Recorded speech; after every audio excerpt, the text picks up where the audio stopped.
If 5 years ago you told me that I would be making a YouTube video about my vacuum cleaner, I would have thought that something had gone terribly wrong in my life. Yet here I am with this Dyson vacuum cleaner that I got this week at Target, which is a big deal for me for a couple reasons.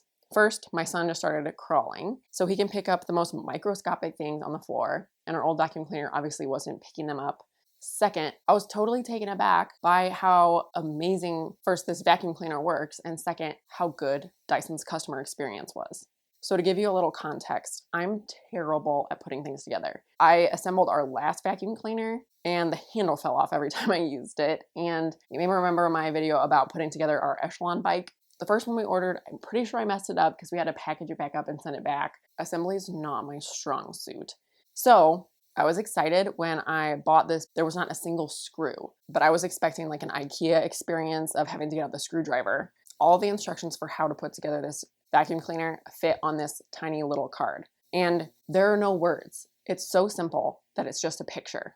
All I had to do was snap the parts together, plug it in, and it started working. I had the expectation that this was going to be a whole project. So it was a great surprise when it was easier than I expected. Anytime that a product is better or easier than expected, it makes a lasting impression, and we're much more likely to be loyal to that brand. Dyson used something called fluency in the customer experience when they thought about how their customers take this product out of the box and what their expectations are about having to put the product together. They made the process super fluent. Fluency is when we do a task and it feels really effortless and easy, which our brains love because our brains like to solve problems as simply as possible. Having a fluent customer experience adds a lot more value to a product at no cost to the company. So in your small business, you may consider, how can you make the customer experience of unboxing and getting ready to use your product as simple as possible so that you surprise your customers in a really good way and give them a great first impression?